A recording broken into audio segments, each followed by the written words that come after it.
Donc, si je regarde ce que je peux faire avec ça,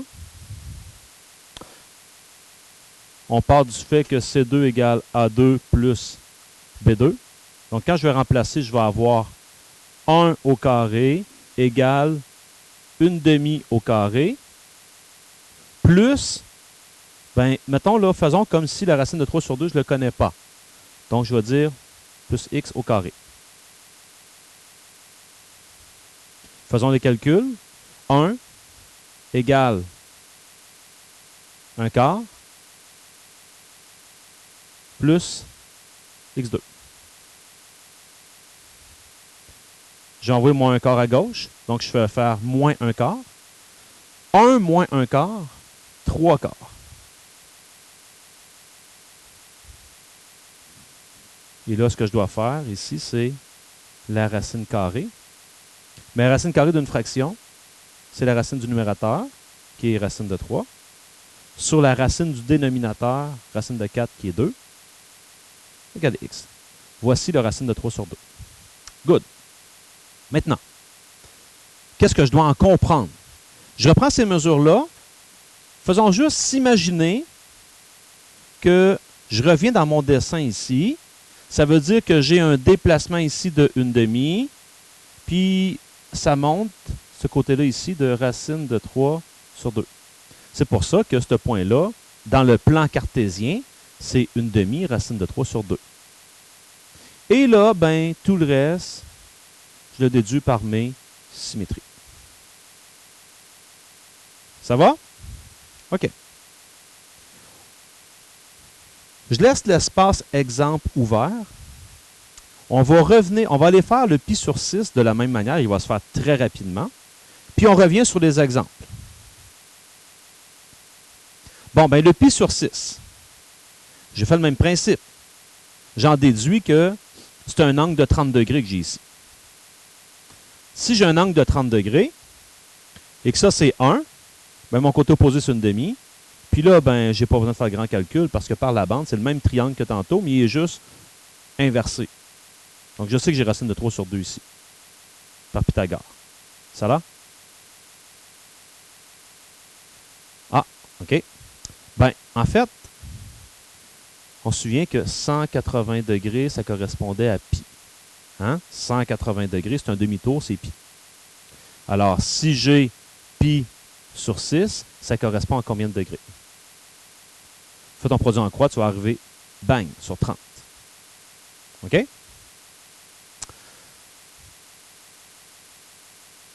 Donc là, ça veut dire que j'ai les déplacements de racine de 3 sur 2 ici et 1/2 ici. C'est ce qui explique que cette coupe-là, c'est racine de 3 sur 2, 1/2.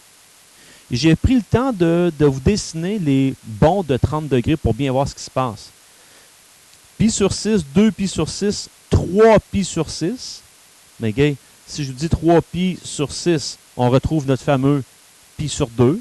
4 pi sur 6, 5 pi sur 6. 6 sur 6, ça fait mon pi. J'ai pas besoin de l'écrire. 7 pi sur 6, c'est un nouveau qu'on n'a pas. 8 pi sur 6, mais 8 pi sur 6, c'est 4 pi sur 3. Puis 4 pi sur 3, on l'a touché tantôt. 9 pi sur 6, c'est mon 3/2. 10 pi sur 6, 11 pi sur 6 et 12 pi sur 6. Donc là, j'ai fait sortir uniquement les nouveaux que je n'avais pas touchés tout à l'heure. D'ailleurs, sur le carton que je vous ai passé tout à l'heure, à l'endos, vous avez... Est-ce qu'il y en a qui ne l'ont pas? Oh, OK. À l'endos, vous avez les multiples de pi sur 6. Là, j'ai eu cette fameuse question-là tout à l'heure, donc je vais vous expliquer qu'est-ce que vous allez avoir le droit à l'examen. En fait, tout à l'heure, je vais vous passer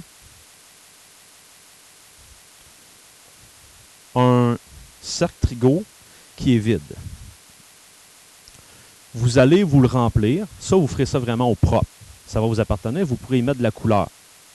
Vous allez voir qu'à l'utiliser, on peut mettre de la couleur. Quand là, j'ai mon cercle trigo qui est ici, là, on comprend peut-être un peu mieux, puis sur les murs, on comprend un peu mieux pourquoi que j'ai des lignes vertes et pourquoi j'ai des lignes rouges. On est capable de comprendre. Quand je regarde en vert, c'est que c'était mon premier, c'était des bonds de 30 degrés. Fait que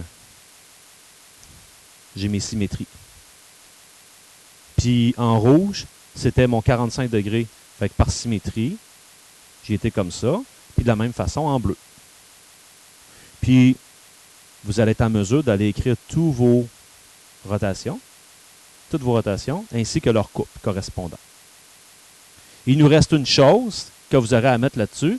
Si je réduis ça un petit peu, il y en a qui m'ont posé la question. Tu as encore d'autres valeurs en rose autour, là. C'est quoi cette affaire-là? On va le voir dans le cours d'aujourd'hui. OK. Là, je reviens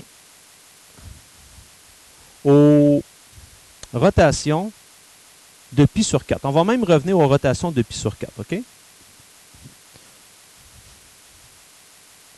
Rapidement, là, les rotations de pi sur 4, j'avais ici pi sur 4, j'avais ici 3 pi sur 4, 5 pi sur 4, 7 pi sur 4. Et je me souviens très bien, il est remarquable celui-là, il est facile à retenir. C'est un couple qui est identique. C'est racine de 2 sur 2, racine de 2 sur 2. Tu comprends lui. D'ailleurs, je vous ai dit, hein, retenez le premier cadran, puis le reste, vous êtes capable de le faire. Donc, c'est clair, lui, par symétrie, je vais avoir moins racine de 2 sur 2, racine de 2 sur 2. Ici, je vais avoir moins racine de 2 sur 2, moins racine de 2 sur 2. Et ici, racine de 2 sur 2, moins racine de 2 sur 2. Bon, jusque-là, ça va. Exemple. On s'écrit un petit quelque chose.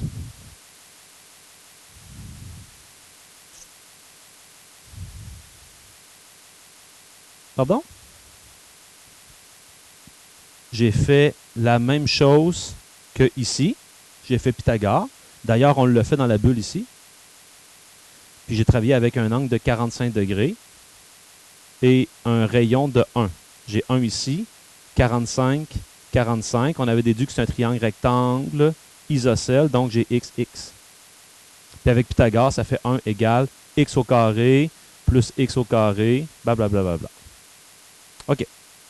Mais je vous ai dit, le cercle trigo, le premier tour est important à comprendre, mais il faut comprendre un peu plus loin que ça. Regardez bien ce que je vous donne. Et ça, à l'occasion, il faudra réussir à trouver ceci. Exemple.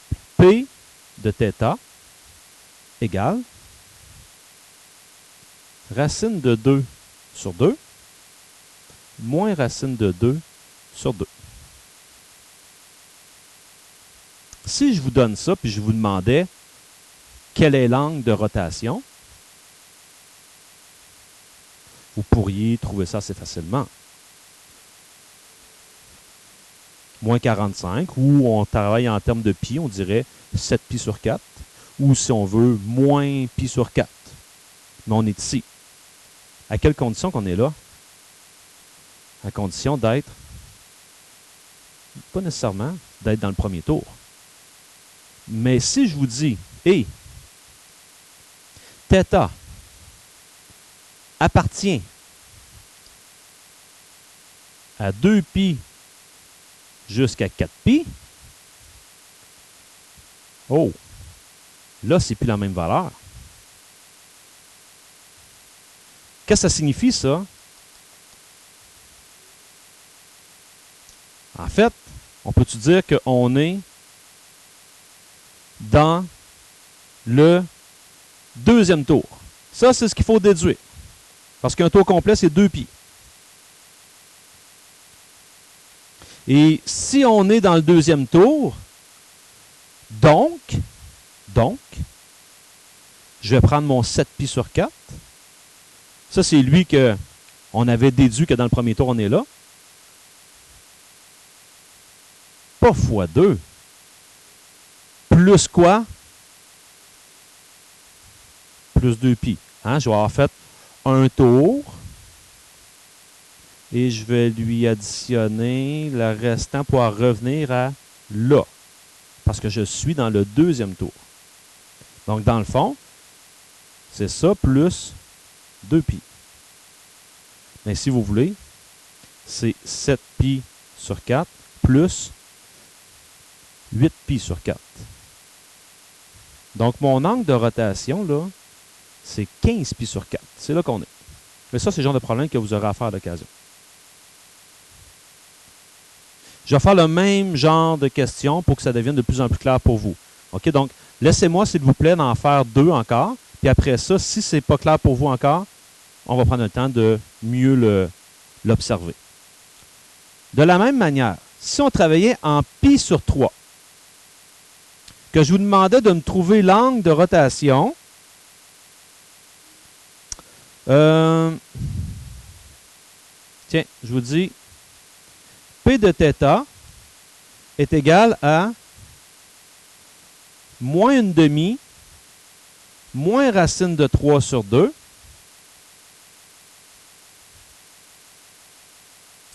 OK? Et θ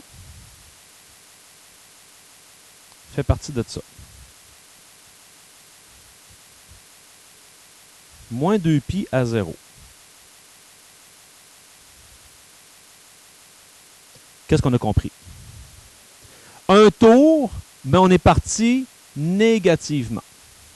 OK? Donc, si je suis parti négativement, il faut juste que j'aille cibler ce point-là, il est où? Il est là.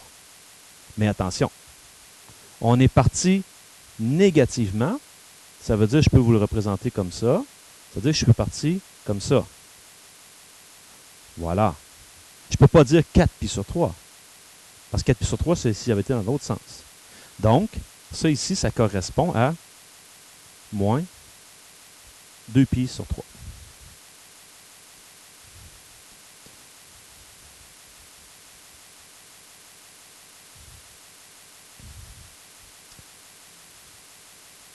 Bon, ceux qui se disent, ouais, mais là, ben, vous pouvez toujours prendre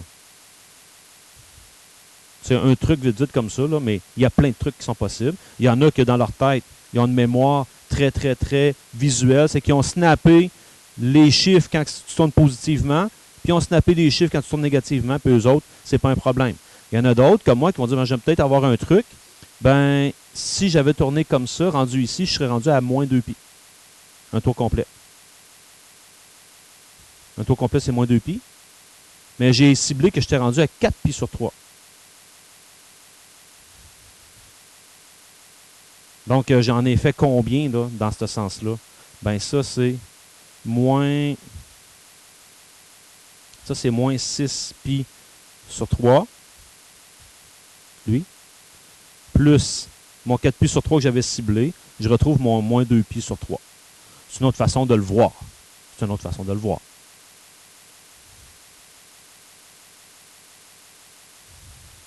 Et dans le même principe, si je vous demandais de me donner les coordonnées de la rotation, 16 pi sur 6.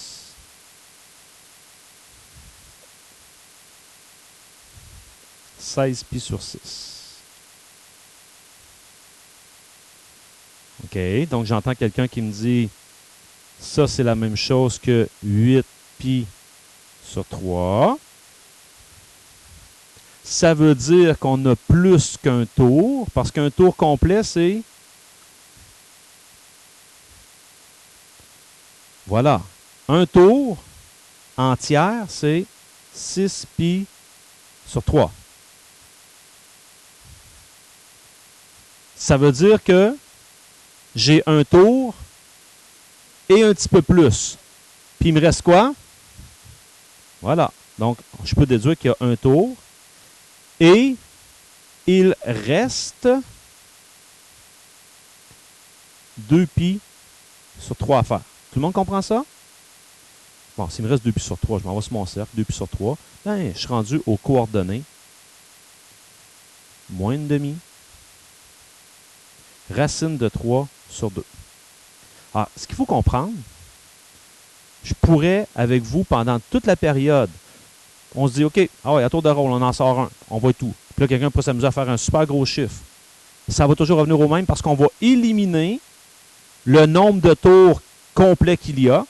Puis on va aller voir dans le dernier tour qu'est-ce qu'il reste à faire. Quand on élimine les tours complets qu'on fait, il faut juste s'ajuster. Ici, on était en tiers. Ben, j'ai mis un tour complet en tiers. Puis ça, c'est ce que j'élimine à chaque fois pour voir ce qui me reste à la fin. Je vais juste aller faire un autre exemple, puis après ça, je prends les interrogations. On va aller avec les pi sur 6.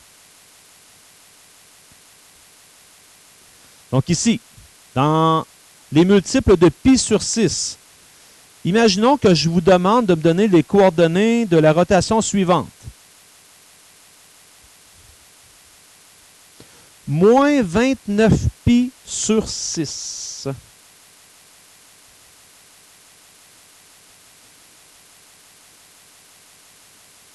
C'est le même principe. On est parti du côté négatif. Quelqu'un peut nous dire qu'il y a combien de tours?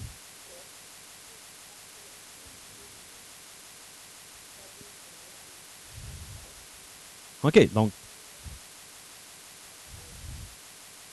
On comprend ça, là? Est-ce que vous comprenez sa réflexion qu'elle fait à haute voix? Alors, je me dirais un tour.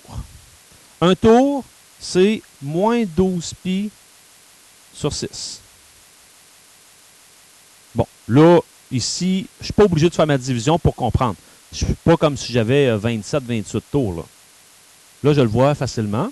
Donc là, elle voit qu'il y a 2 tours. Donc, 2 tours. 2 tours, ça fait moins 24 pi sur 6. Et là, elle en déduit que il reste à faire moins 5 pi sur 6. Attention, là, on part dans le... Voilà, parce que j'ai 1, 2, 3, 4, 5 pi sur 6 négatif. Donc, je suis en plein là. Donc, on est à moins racine de 3 sur 2, moins une demi. Ça, il faudra en faire. Il faudra en faire beaucoup. Tous les exercices que je vous donne, là, tapez-vous-les. Je vous le dis, là, au retour de la relâche, il va nous rester peu de périodes. On va avoir un quiz, on va avoir un examen, puis après ça, on va embarquer dans le cœur du chapitre qui va vraiment être l'étude des fonctions trigonométriques. Et quand on va faire l'étude des fonctions trigonométriques, il faudra que ce soit pas mal dans votre tête, il faudra que ce soit très clair, le cercle trigo dans votre tête. Je peux faire un parallèle, là, quand vous faites des calculs, puis admettons que dès qu'il y a une fraction, si vous êtes déjà là, si pour vous une fraction, ça rend un calcul, je veux dire bien arithmétique, là, difficile pour vous, c'est un peu plate. Parce qu'une fraction, c'est un chiffre dans le fond. Donc ça va être la même affaire ici. Et je vous en donne un autre.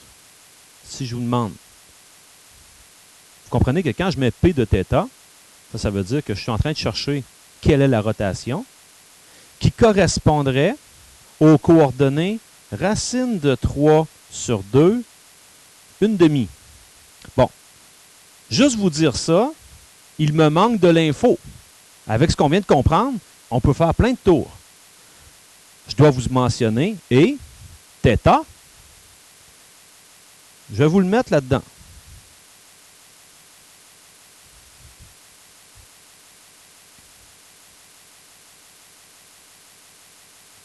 On est où?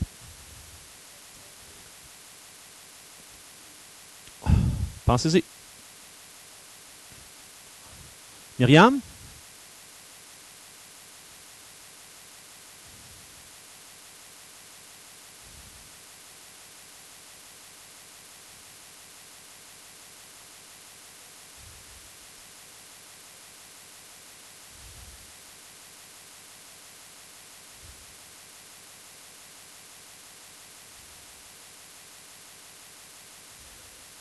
Ben là, je t'ai perdu à un moment donné, je n'ai pas tout compris, là.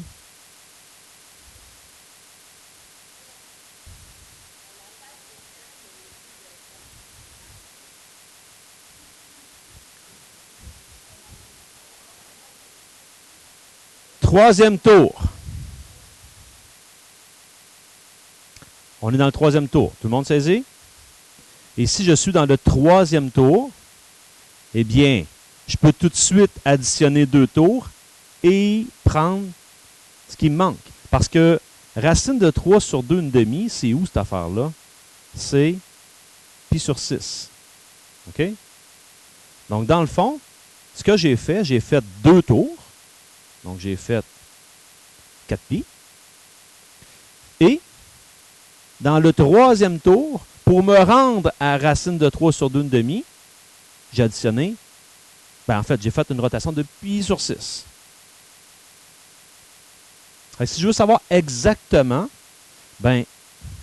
ça, en termes de sixième, c'est 24 pi sur 6. Lui, c'est pi sur 6. En fait, j'ai fait une rotation de 25 pi sur 6. C'est ça qu'on a fait. Je récapitule pour être certain que ça soit bien saisi. Quand on me donne ceci, quand on me donne ça ici, ça veut dire que je ne connais pas l'angle. Mais en me donnant ceci, je sais à tout le moins dans le dernier tour, c'est où que je me suis arrêté. Dans le dernier tour, ça signifie que je me suis arrêté à une rotation de pi sur 6. Deuxième affaire que j'ai observée. Ça. Donc, je comprends que j'ai fait 2 tours complets. Je suis en train de faire mon troisième tour. C'est pour ça, quand je dis 2 tours complets, je prends tout de suite mon 4 pi. Ça, c'est clair que j'ai fait ça. Et ce que j'ai été ciblé tantôt, dans mon dernier tour, j'ai fait une rotation de pi sur 6. Donc, je vais aller additionner mon pi sur 6 à mon 2 tours complets. C'est comme ça que je vais obtenir la rotation qui fait en sorte que je vais arriver sur racine de 3 sur 2, une demi. Myriam, tu avais une question? Good. Caroline, tout à l'heure, tu as levé la main. Maintenant, est-ce que tu as encore la même question? Good. Jeanne.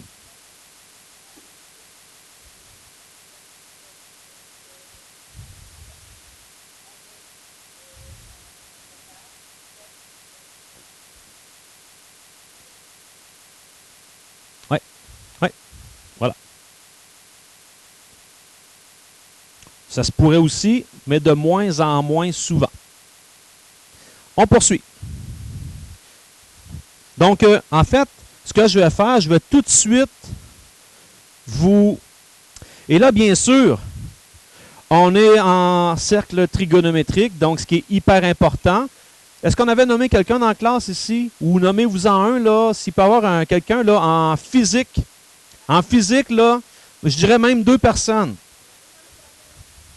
OK. Vous le dites. Vous le dites. Parce que ça aussi, ça peut arriver. Même Martin doit le dire aussi des fois. Mais si vous faites votre examen en mode degré, alors qu'on est en maths, qu'on devrait être en radian, ou l'inverse en physique, tout l'examen est mauvais. Malgré que ça ne change absolument rien quand je vais faire 8 fois 9. Mais ça va changer quelque chose quand je vais utiliser la touche sin costant. OK? Donc, première chose, je m'assure que ma calculatrice est en mode radian. OK. Donc, en mode radian, j'aimerais ça qu'on aille faire un petit test. Parce qu'on a vu tout à l'heure que pi sur 3, c'était 60 degrés. C'était 60 degrés. C'est vrai, ça? OK. Tiens. Mode.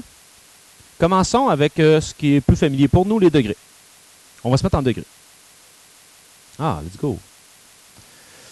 Allons faire le cos de 60 degrés pour le fun.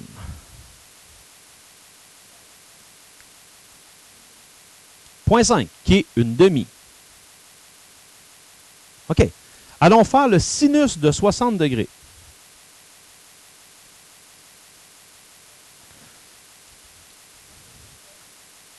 Ah, essayons de voir racine de 3. Faire la parenthèse divisé par 2. C'est quoi cette affaire-là?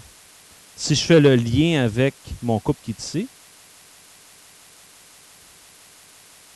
mes coordonnées correspondent à sin et cos.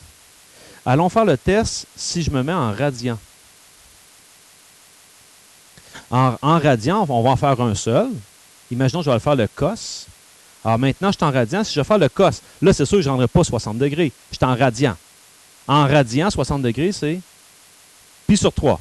Donc, pi sur 3. Une demi. OK.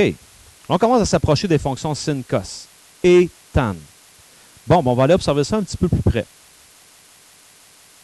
Prenons ce fameux triangle-là. On va se l'agrandir pour avoir un peu plus d'espace pour travailler, pour bien comprendre.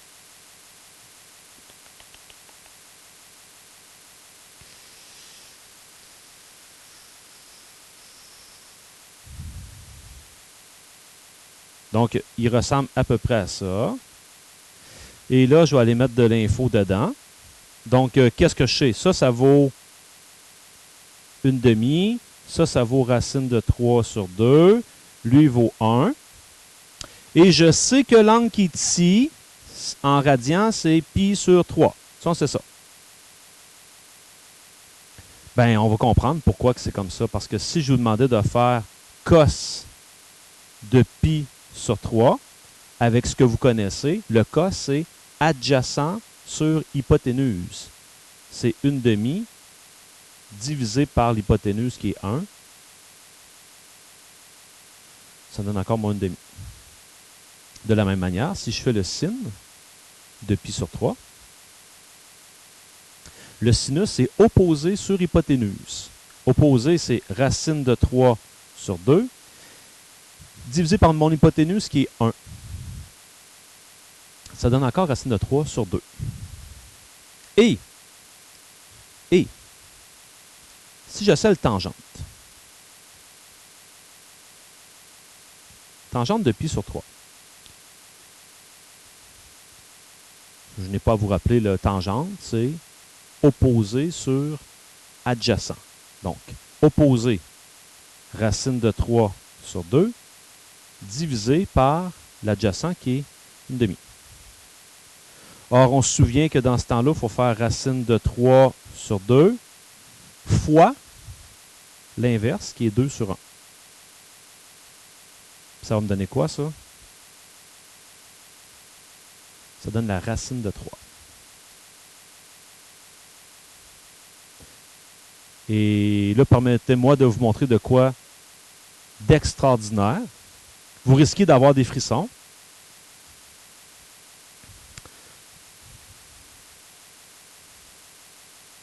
Pi sur 3, une demi racine de 3 sur 2. Racine de 3, eh bien, ça sera mon tangente. Tout est dedans. C'est Richard Séguin qui disait ça? Tout est dans tout? Non, c'est-tu lui? Peu importe. N'as-tu qui écoute du québécois ici? Non? Parfait, c'est beau. OK. Donc, qu'est-ce qu'on en déduit? Bien, on vient de comprendre une chose. Pour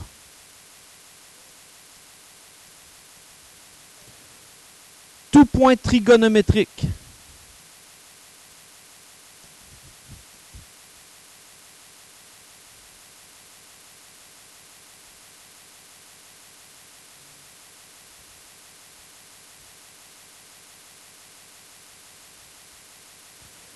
le point d'une certaine rotation en radian, ben, comment je trouve ces coordonnées? Ces coordonnées sont toujours cos θ. J'aime pas ça comment je l'écris, là. Je veux que ce soit clair. Tout. Donc, je vais venir l'écrire ici. Pour un point θ, ben, ses coordonnées, c'est cos θ, sin θ. C'est comme ça que ça se trouve. En radian, bien sûr.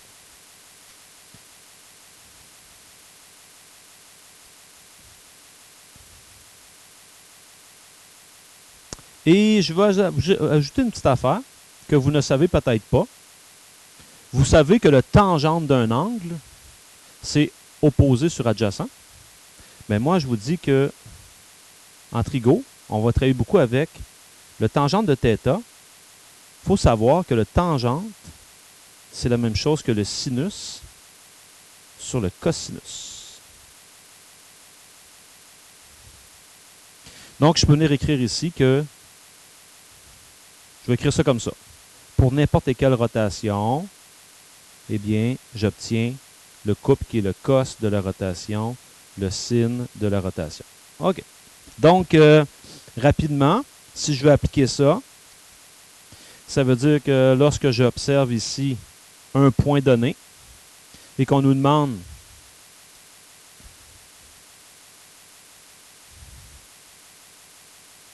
hop, je suis dans le bas ici.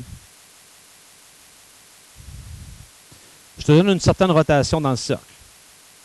On s'entend que ce n'est pas une rotation parmi nos rotations remarquables. C'est une rotation, on pourrait dire, bâtard. 3/5 moins 4/5. Mais si je veux savoir sur le cercle, parce que tout est possible, j'en ai une infinité sur le cercle des points. Bon, celui-là, bon, je peux me poser la question, est-il vraiment sur le cercle? Oui, pourquoi? Ça ne suffit pas de dire ça. Ben oui. 0, 0, il est en dedans. Ah oui, c'est bon de se poser cette question-là. Quand je fais 3/5 à la 2 plus mon moins 4/5 à la 2, est-ce que ça me donne mon rayon carré qui ici est 1? 9/25 plus 16/25. OK. Ben oui, mais ça, je savais, là. C'est moi qui l'ai fait. Donc, mais c'est pour vous faire réaliser ça pareil. On ne perd pas ça de vue. T'aimerais-tu ça? Alors ici, si je fais ça, puis je vous demande, ben, c'est quoi le cos de cette rotation-là? Ben, c'est clair que le cos, c'est 3/5. Je n'ai pas de calcul à faire parce que je sais que mon cos, il est là. Si je vous demande c'est quoi le sin de cette rotation-là, c'est moins 4/5. Et si je vous demande le tangente, ah ben là, c'est ici. Ouais, ben c'est ici que là, je vais faire la définition du tangente qui est le sin, c'est ça, le sin sur le cos. Donc, ici, c'est comme de faire moins 4/5 divisé par 3/5. Avec les règles qu'on connaît des fractions, je multiplie par 5/3 et j'obtiens moins 4/3.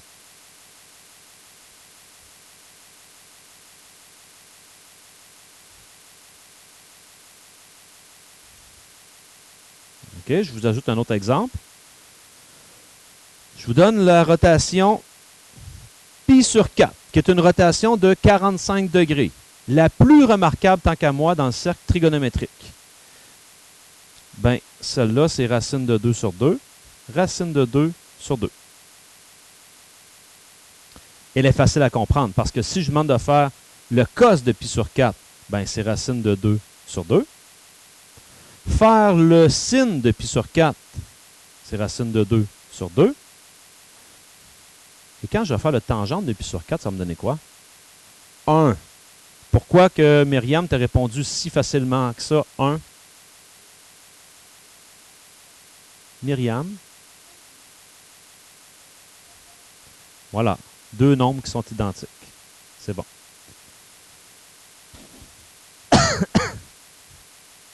Au racabessique à 4 heures.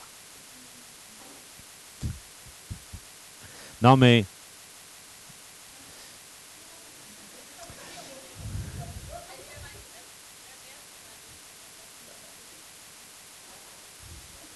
si je vous demandais 3 pi, donc à 3 pi, OK, là, j'ai fait plus qu'un tour. On est où?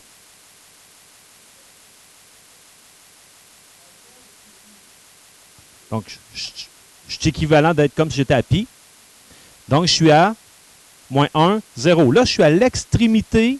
Je suis à l'extrémité de mon cercle, à la gauche. Donc, le cos de 3 pi, sin 3 pi, tangente 3 pi. Alors, le cos, moins 1. Le sin, 0. Et le tangente, sin sur cos, 0 sur moins 1. Ça va faire 0. Ça, vous pouvez vous l'écrire pour vos notes de cours, sin sur cos. Des fois, ça évite, parce qu'il y en a qui me diraient, ben oui, mais garde, je prends ma calculatrice, je la mets en mode radian, puis je le fais, là. Ouais.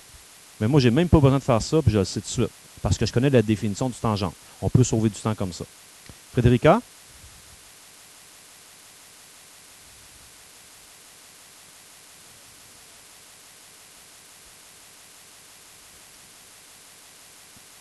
Deux pi, les coordonnées vont être 1, 0. C'est à l'extrémité droite. 2 pi, les coordonnées, c'est 1, 0.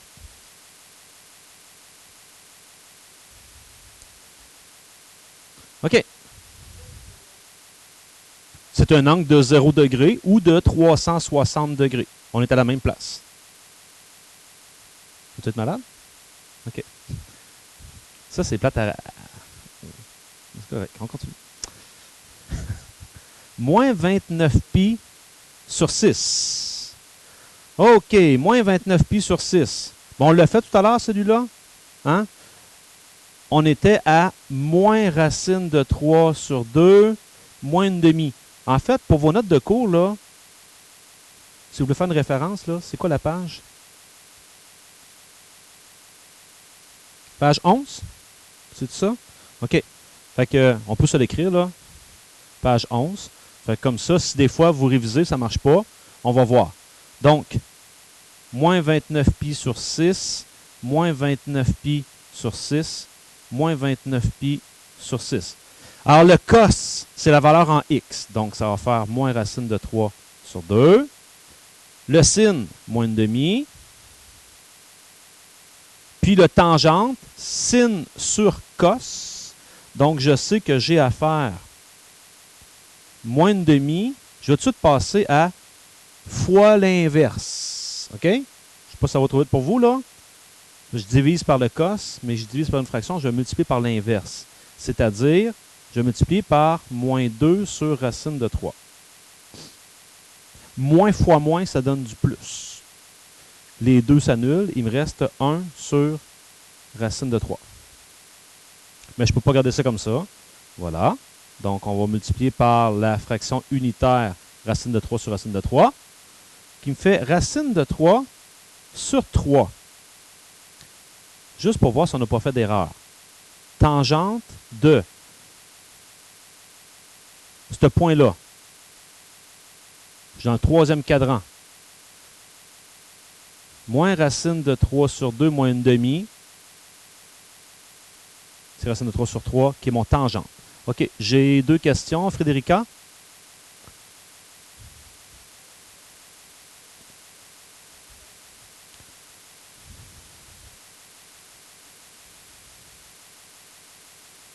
Oui, ici, là.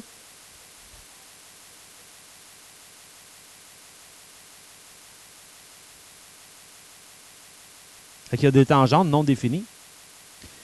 Puis, logiquement, là, si on s'arrête à dire pourquoi que la tangente est non définie, bien, je suis où ici? Et puis sur 2, je suis à 90 degrés. OK? 90 degrés. Voici un beau triangle. Ça se peut-tu se placer ici pour faire le tangente de 90 degrés? Par définition, ça ne marche pas trop bien. Ben, tu fais... Ton adjacent, c'est quoi? C'est opposé divisé par adjacent. Ça ne marche pas, là. Ton adjacent, tu en as deux possibilités. Donc, le tangente de 90, c'est non défini. Impossible à faire. Mais de la même manière, pourquoi le sinus de 90, pourquoi que ça donne 1? Parce que le sinus, par définition, c'est opposé sur l'hypoténuse. Deux affaires pareilles, ça fait 1. C'est logique. Oui. Donc, si je m'en vais voir sur mon cercle, le sin de 90, ça fait 1. Ça se tient. Je vais juste compléter, puis après ça, je vais prendre les interrogations, OK? Oui, je vais juste compléter, il m'en reste juste un. 5 pi sur 2.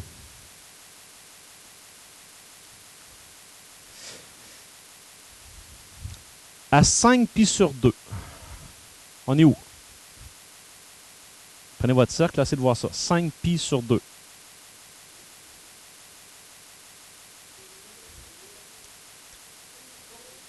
Oh!